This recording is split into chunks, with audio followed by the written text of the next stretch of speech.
Hello, my name is Arnaud Dumouch and I teach in Belgium, religion. To teach religion, and to do it well, one must finally receive the same studies usually received by priests who form. Now this formation of priests requires, before beginning theology, to make several years of philosophy and not of any philosophy. This series of lessons will try to present the realistic philosophy such as the Catholic Church, through its popes and through Benedict XVI, who has just re-insisted on the studies that are necessary for those who are willing to teach theology. So what kind of philosophy it is asked? This is called a realistic philosophy. The theologian who has been on this point, the most advanced by the whole Catholic Church since the Middle Ages, is the one called the common doctor, namely Saint Thomas Aquinas. So throughout history we see popes who put forward his way of doing things. Not only in philosophy but also in theology. That does not mean that everything he said, Saint Thomas Aquinas the common doctor or the angelic doctor, all he said is true to 100%. We know that he was mistaken on many points in theology, if only the Immaculate Conception, and the fact that salvation would not be offered to any man. We know that he was also wrong on many points in philosophy and science. It's normal, it's a precursor. One must not be at St. Thomas Aquinas's school for 100% of the conclusions he gives. What remains absolutely valid for him is his method. His method not only in theology, but I will see it a little later, but his method also in philosophy. And this method, he does not learn it himself. He receives it from him whom he calls the philosopher, and who is Aristotle. Aristotle is the one who is a realist philosopher. That means that he has as goal, in his research, only the knowledge of reality. His philosophical system ultimately does not matter. What matters to Aristotle is the truth. That is to say, the adequacy of what he will say and what he will understand, to reality itself. The more we say or understand is adequate, for Aristotle, to the observed reality, and the closer we approach to the truth, which is precisely the conformity of the thought or the thing said to reality. It is this definition of philosophy that the Church through Pope Benedict XVI canonizes, in quotation marks. That is to say, he asks those who train to become a theologian or become a priest, to train at that school. It is not a question, of course, to be materially formed in the school of Aristotle on all points, even if Aristotle still has great truths that are not outdated. But it is a question of training oneself in this spirit which comes from Aristotle, who is finally nothing other than the scientific spirit, the modern science. What is called positive science, it has taken up the method of Aristotle by applying it to research on the subject. This means that modern science has the sole purpose of being as consistent as possible with the material reality it studies. A scientific theory will be deemed valid knowing that it is not in conformity with the real is so immense. But it will be deemed valid, insofar as it meets as much as possible of reality. If one day we find a scientific model, using maths, since I'm talking about modern science, and that it touches the matter and that the material works according to mathematical criteria, that's what we see. Well, if one day we find a mathematical model that better corresponds to reality, and the old model is abandoned. The only master is the real, in modern science.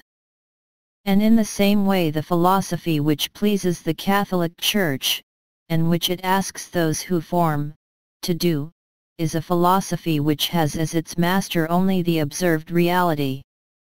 From there, we can say that we follow the spirit of St. Thomas Aquinas in philosophy.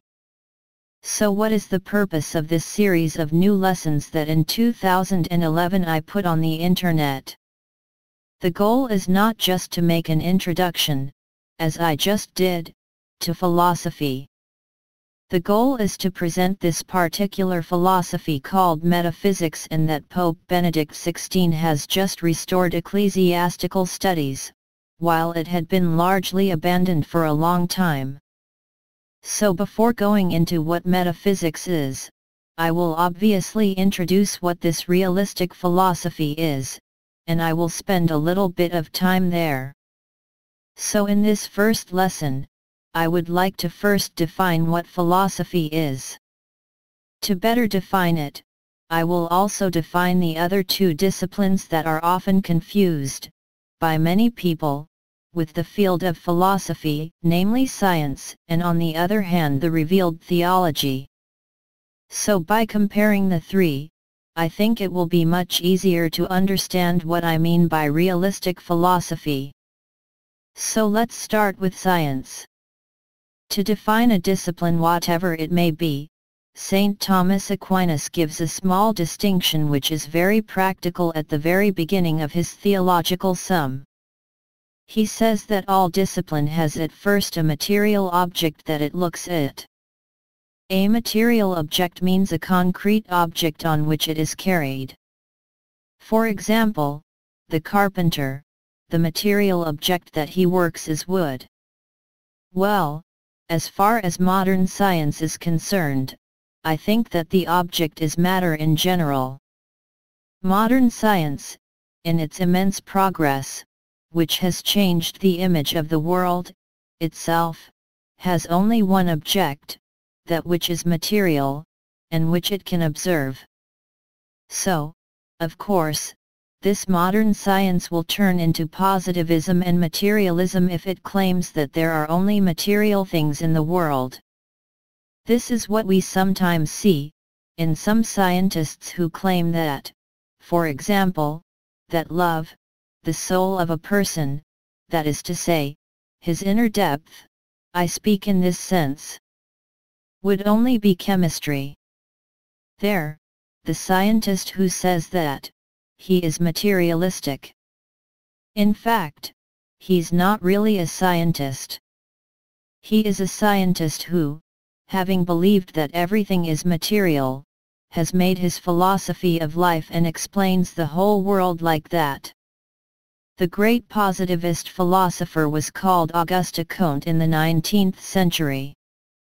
He claimed that thanks to the progress of science that was going to be made, one would explain without exception everything including the creation of the world. He even created a kind of religion based on scientific hope. So if I summarize, the material object of modern science is precisely matter, all forms of matter. Living things are going to be like bacteria, dogs, cats, men, and so on. As long as it's material. It can also be non-living materials, such as the field of physics for example, which will study a particular rock. Physics itself studies everything that is not alive, and it studies what is alive as it may have properties common to non-living bodies. For example, when a cat falls from a building and well, it behaves like a pebble, and there could be an application of physics. But when it studies this living body in an even more precise, more restricted aspect, for example if it deals only with the rocks, it may have another name, for example, geology. What is the material object now of revealed theology, as for example, a form of revealed theology, Catholic theology? But there are other forms that may be true or perhaps false for the philosopher. But he will not know, but in any case, these are revealed theologies. Well, the material object of revealed theology is everything that exists, without exception. Theology can actually look at a dog, for example, wondering whether that dog will be found after death. If it's a Buddhist theology, she's also going to look at the dog, and she's going to say it's maybe a part of the grand whole of the universe that is evolving through successive reincarnations to reach nirvana, that is to say, the fact of melting into the great whole from which we came out at the beginning. So from the material object point of view, revealed theology in all its forms has a much broader object. It will study the man obviously as a central thing, since the main question that the revealed theologies poses is the fate of the man, precisely, after the death. What is the object now, of philosophy? Well, philosophy has a larger object than modern science.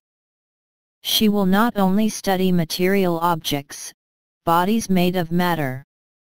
She is actually studying other things that are not material, such as friendship. The philosopher looks at what friendship is. The modern scientist cannot say anything about friendship. He may be able to say, in the context of a brain activity that turns out to be a friendship, we see that this area of the brain produces more energy or is activated. He will look through an electroencephalogram. That will be biology. But to define exactly what friendship is, namely an identity of will, between two people who love each other, well, we are more in positive science. We are in a larger field called philosophy. She studies friendship, but she can also study what human psychology is, the psychology of an animal. She can study a concrete being, in her future, in relation to what she experienced in her childhood. In fact, when we look at the material object of philosophy, we realize that it is everything, without exception. So the object has as many extensions as theology and has many more extensions than modern science. But then, will we say, if the object of philosophy is the same as the object of revealed theology, what distinguishes these two sciences? Nothing at all in appearance. Well, exactly. And for that, St. Thomas Aquinas says that to distinguish a science one must not only look at the material object that it studies, but we must look at how, in what aspect she studies it. He calls this, in the technical language of scholasticism, the formal reason.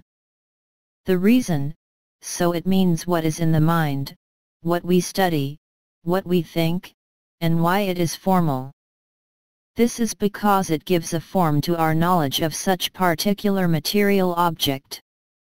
So to understand it, if I show for example this remote of the camera that I am using, material object, I can study it. Now if I look at it as aesthetic, I enter a particular discipline cahier d'art. An object like that, it has a design. It is a utilitarian object, but those who thought it wanted to give it a certain beauty, and then on the side of utility, a practical, intuitive. But if you look at it, as it is made of a certain material, plastic, which itself comes out of oil, the oil itself comes from living, who died millions of years ago. These living ones themselves came out of the mineral matter that they gradually transformed over billions of years.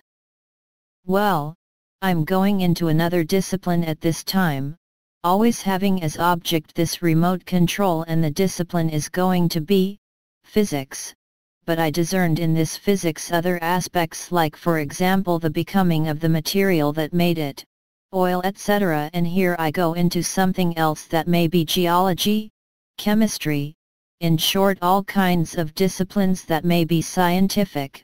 Part of the study of the subject will appear, and they will all have a different way of observing this remote control. If I study it, this remote control, in philosophy I will study it under all possible approaches. I must be able to say anything about her, not just about her subject, it's the realm of science. For example, I could study the fact that it belonged to someone special that I might find in, looking very closely, maybe microscopically using a science like genetics, I would find his DNA, I would find his story.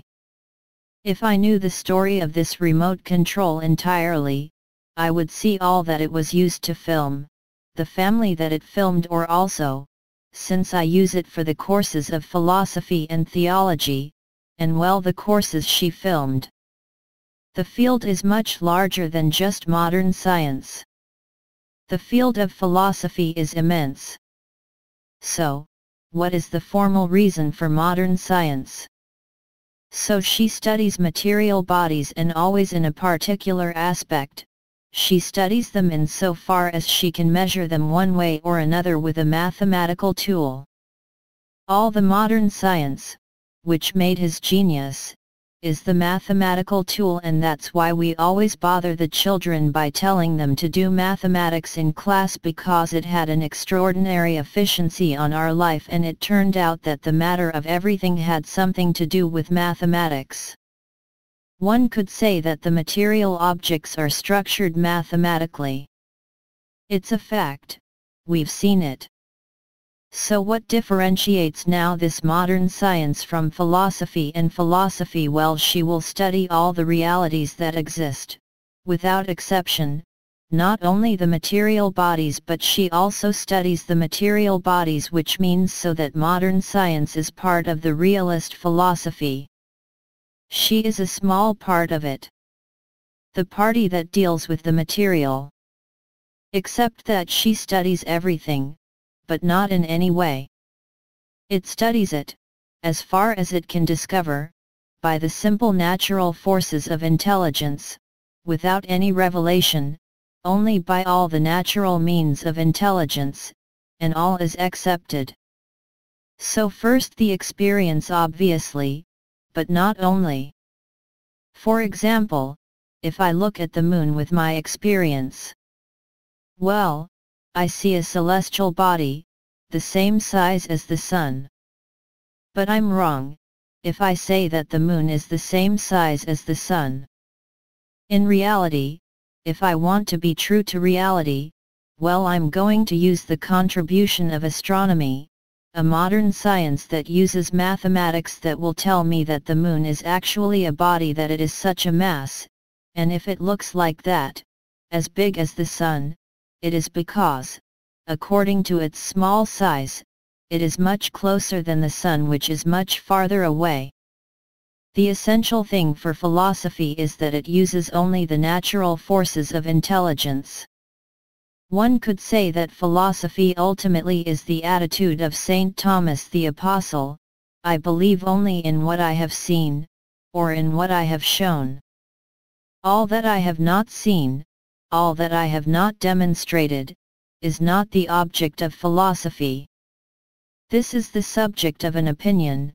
For example, if I am told to myself, as a philosopher, that there are angels created by God, who never had a body and who began to exist, at the same time that the Big Bang, well, I would say, as a philosopher, sorry, it's an opinion, it's a belief.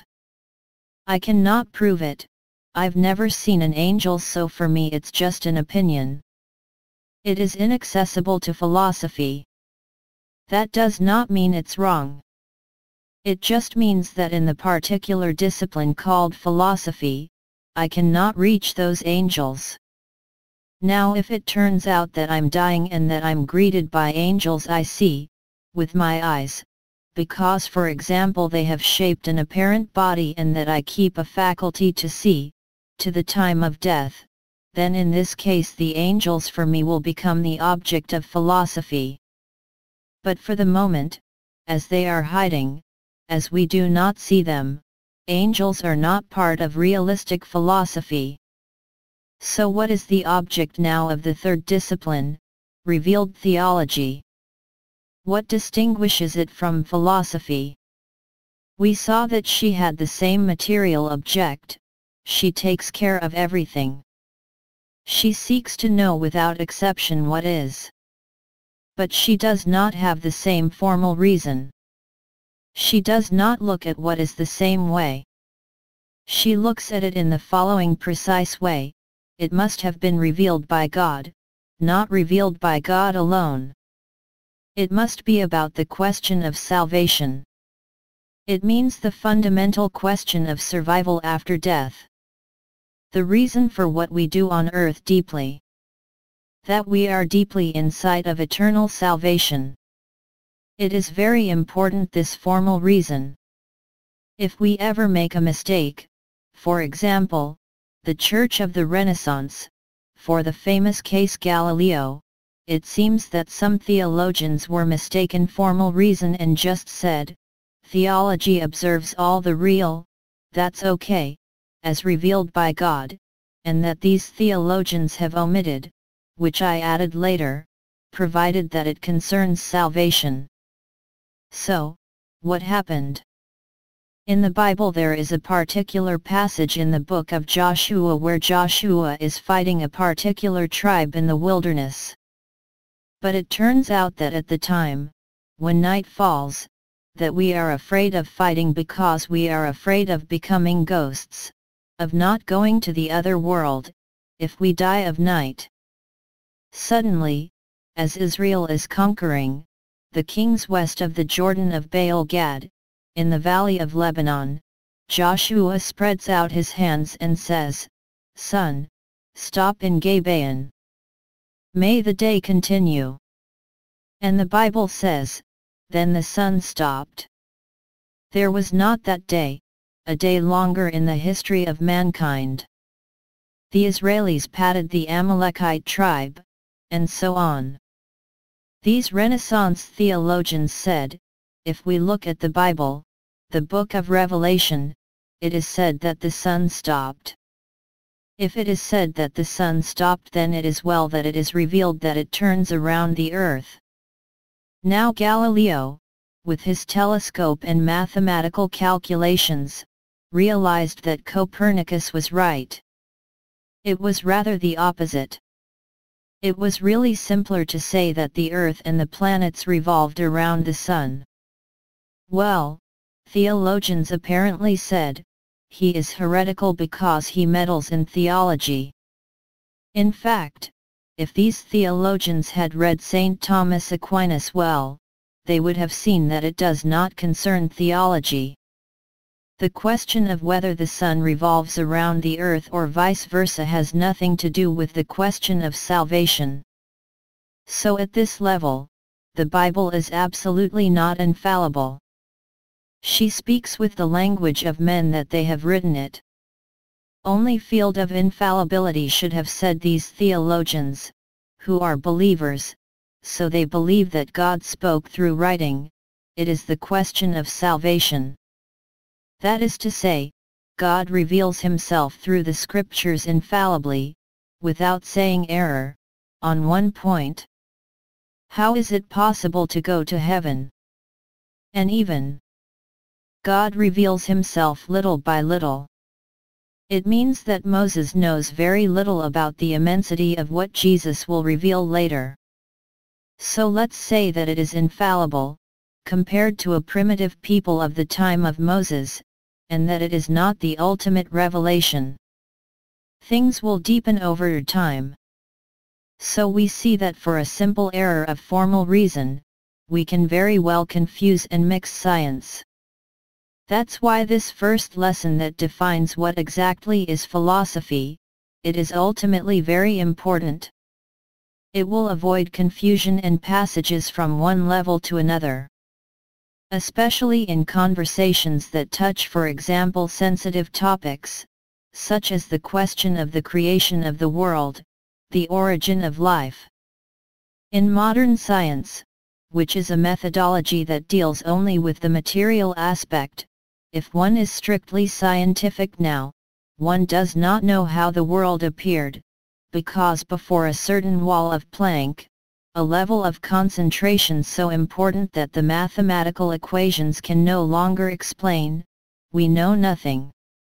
So theoretically, in modern science we should say, from a few seconds after what seems to be the Big Bang, we cannot say anything.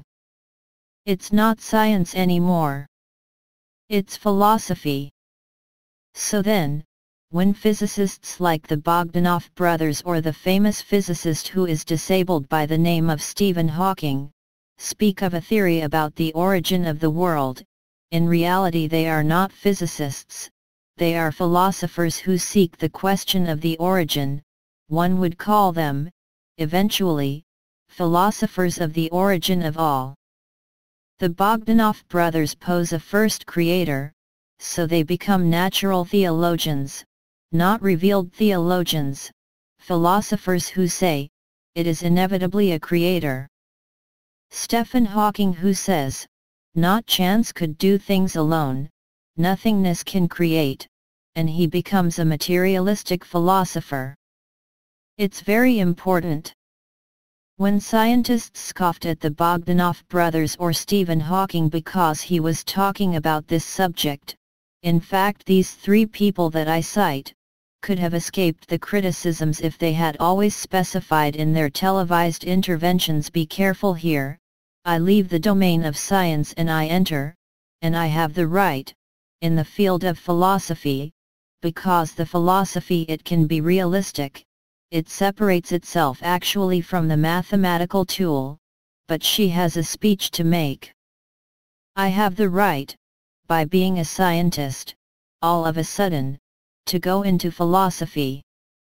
Still in this area, the precision of what is called epistemology, that means the definition of science, when we see Protestant theologians or fundamentalist Muslims, said that the origin of the world happened materially as the Bible says. It means that the world is at most 6,000 years old or 7,000 years old, that the men knew the dinosaurs etc., and indeed, in any case for a Catholic theologian, these men are in a materialistic theology, see that is, they are fundamentalist. They take the text in the material sense, in an area that does not concern him, since the question of whether the earth is 7,000 years old has nothing to do with salvation. This question is a scientific question and therefore we believe we can take in the Bible, data concerning cosmology, which do not concern theology, and we believe we can impose them on cosmology. What does the Catholic Church and the Orthodox Church do?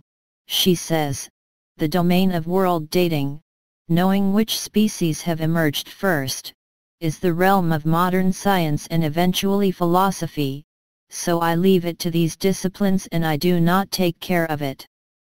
I can have as Pope who will say, Benedict XVI or Pius XII, Pius XII also had it, an opinion.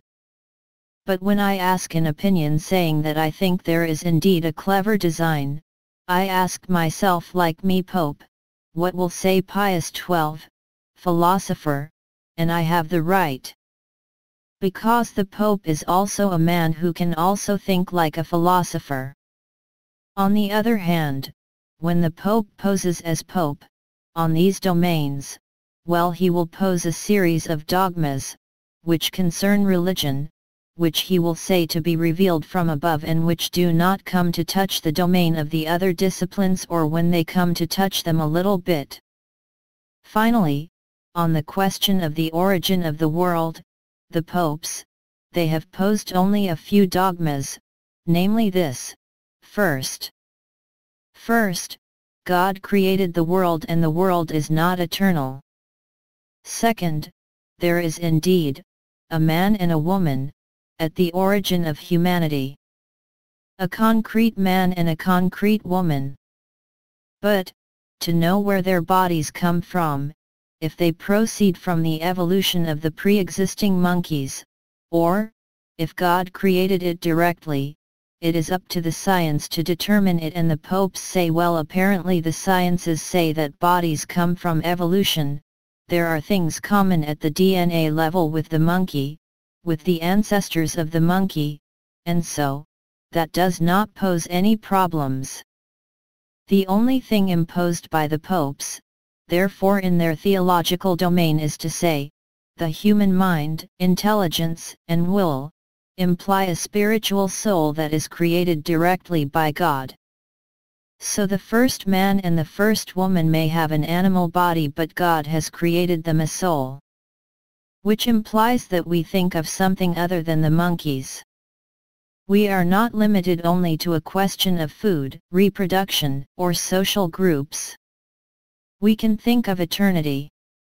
We can think of abstract concepts. The Church has a whole series of other dogmas about it, about the origin of humanity. It can be seen that it never touches the domain of other disciplines as far as the state of the soul is concerned. For example, when the Church says that Adam and Eve had originally, an original grace, wisdom. They knew how to respond supernaturally, by a grace of God, to the three questions: where do I come from? Who am I? Where am I going? Well, that thing, nobody can ever contradict it in science, since there are no traces of it. What science is going to show is that the first men knew absolutely nothing about technique and science. We can see it well. Since they began by cutting stones roughly, then gradually by refining, carve more and more finely, before improving, to invent the bows, arrows, etc. So they have progressed. They had to learn, we can see it very clearly in the tracks. So if ever, a theologian began to say, oh no, Adam and Eve also had a grace of science, they had learned nuclear physics. Well, scientists could say that's ridiculous. The Church would confirm by saying, but it's ridiculous. At first it has absolutely nothing to do with salvation. The only thing that has to do with salvation is whether Adam and Eve were lucid human beings, just on the question of the meaning of life or not. So this series of lessons will focus on the field of philosophy. It should not be surprising, then, that it excludes any approach to the revealed domain of the Catholic faith, even if it is made by someone who, apart from that, also teaches Catholic theology at the Pope's school. So one must be able, when one is in philosophy, to set aside a revealed datum by saying that, as a philosopher, this revealed datum is only an opinion, as long as there is no possibility to note it by experience, it cannot be demonstrated, it is an opinion. Finally, will not be part of his field, the field of philosophy, what he saw with his eyes and what he will have shown by a reasoning that stands up, a reasoning that cannot be criticized. As long as something is not demonstrated or experienced, then it is not really part of the realm of philosophy. The goal of this philosophy being the adequation to the whole reality, we can understand that the philosopher must remain humble. Indeed, if I simply look at this little fingertip, Arnaud shows his index, which is composed of hundreds of billions of cells. It includes all my DNA, and my DNA is derived from the DNA of thousands of people, my ancestors who have existed with me. If I had to know entirely nothing but this little finger, the totality of the books of the universe, perhaps would not be enough.